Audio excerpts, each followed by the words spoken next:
Rusia. Moscú. Aeropuerto Internacional de Domodedovo. 1 de julio de 2002, 8:10 de la tarde.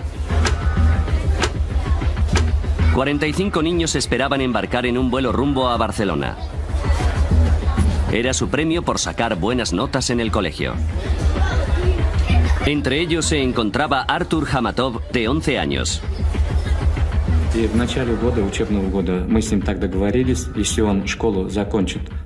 A principio de curso acordamos que si sacaba buenas notas podría ir de viaje con su clase.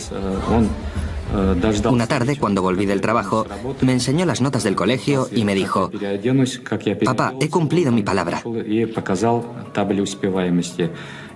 Me miró como con un interrogante en sus ojos y le dije: «Está bien, te prometo que podrás ir». Los niños eran de Ufa, Rusia Central. Habían llegado con retraso a Moscú porque habían perdido su primer vuelo. Tuvieron que fletar otro avión que les llevara a España. El vuelo BTC 2937 listo para embarcar. En el mismo vuelo se encontraban Svetlana Kaloyev y sus hijos Konstantin y Diana. Iban a visitar a su padre, que llevaba 1 año y medio trabajando en España. Hablaba con ellos por teléfono todos los días. Y eso hacía que mi vida fuera más llevadera. Pero fue duro no poder ver a mis hijos durante tanto tiempo. Svetlana tuvo suerte de encontrar sitio en este charter de Bashkirian Airlines. Los retrasos con los visados hacían que otros vuelos estuvieran completos. Por fin nos íbamos a ver y lo íbamos a pasar muy bien todos juntos.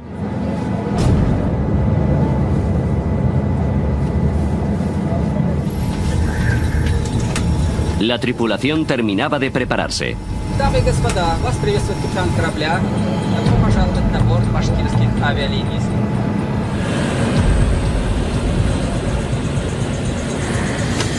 8:48 de la tarde. El vuelo charter 2937 de Bashkirian Airlines despegaba del aeropuerto de Moscú Domodedovo. Distancia a Barcelona 3.000 kilómetros. Tiempo estimado de vuelo 4 horas y 20 minutos. Suiza. Torre de control de Zúrich. 11 de la noche. El controlador aéreo Peter Nielsen, danés de 35 años, hacía el turno de noche. Él y otro controlador dirigen el espacio aéreo sobre el este de Suiza y parte del suroeste de Alemania. De día es una de las zonas de más tráfico aéreo de Europa. Pero de noche hay muy poco tráfico aéreo, con escasos aviones. El compañero de Peter Nielsen se tomaba un descanso. Nielsen era el único responsable de todo el espacio aéreo de Zúrich. Activó un radar para el tráfico que atravesara su zona y otro para los aviones que fueran a aterrizar en el vecino aeropuerto de Friedrichshafen. Pero después de las 11 no había aterrizajes programados. Nielsen se podía concentrar en el tráfico que circulaba por la zona. 11:06 de la noche. Svetlana Kaloyev y sus hijos, junto con el resto de pasajeros del charter de Bashkirian Airlines, sobrevolaban Austria a unos 10.000 metros.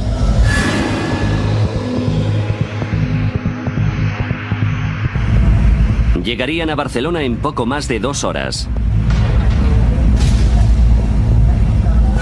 A 600 kilómetros de distancia, un Boeing 757 de DHL despegaba de Bérgamo, Italia. Destino, Bruselas. El capitán y el copiloto eran los únicos que iban a bordo.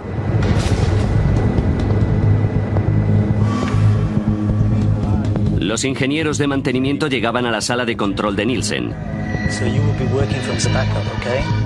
Iban a comprobar el radar principal.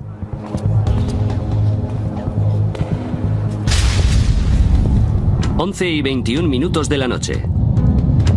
El vuelo 611 del avión de carga DHL entraba en el espacio aéreo de Nielsen. El capitán pidió permiso para ascender a 10.000 metros de altitud. Radar suizo, buenas noches. DHX 611. DHX 611. Identificado. Ascenso programado en 4 o 5 minutos. Antes de dar permiso para ascender, Nielsen tenía que regular tráfico. Descenso de vuelo 320. Los ingenieros de mantenimiento necesitaban trabajar en el sistema telefónico. ¿Podéis hacerlo rápido, por favor? Gracias. 11:25 de la noche. Un avión inesperado se aproximaba a Friedrichshafen. Nielsen tuvo que cambiar de estación de radar. Pero el vuelo retrasado AF1135 se aproximaba para aterrizar.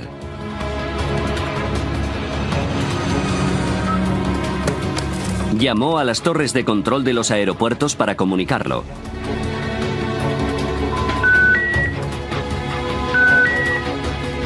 No podía contactar con ellos.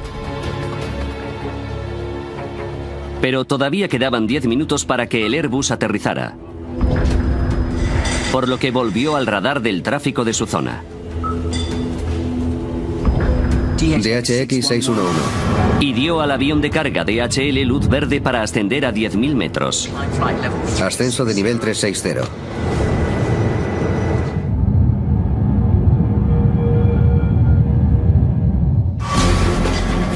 Nielsen volvió a centrarse en el Airbus y volvió a llamar al aeropuerto de Friedrichshafen.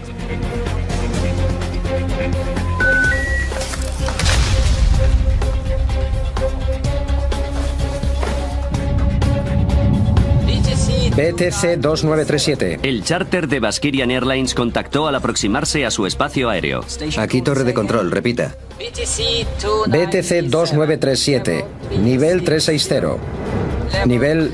Pero justo cuando Nielsen contestaba, el Airbus contactaba con él. Vuelo entrante AF1135. Aterrizaje programado en pista 20. De acuerdo, volvemos a hablar en breve. Nielsen llamaba a Friedrichshafen por tercera vez. Die gewünschte Verbindung ist nicht möglich.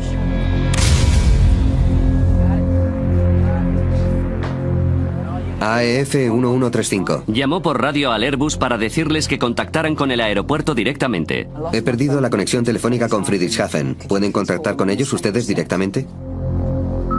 Afirmativo. El avión de DHL sobrevolaba Suiza a unos 10.000 metros.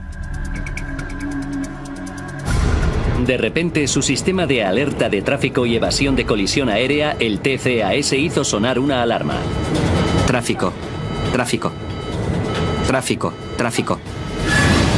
En el mismo instante, los sistemas TCAS del avión de Baskirian Airlines también saltaron. Tráfico. Tráfico. Los dos aviones estaban a 25 kilómetros de distancia y volaban exactamente a la misma altitud por la misma zona.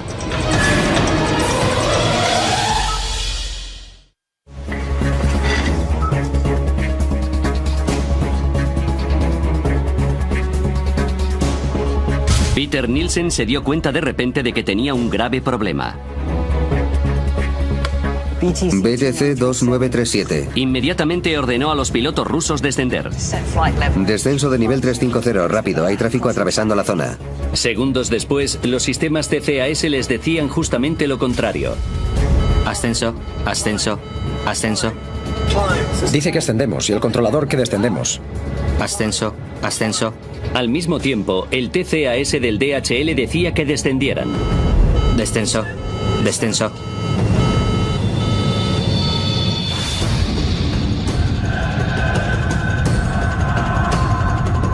La tripulación de Baskirian no sabía qué orden seguir. Ascenso.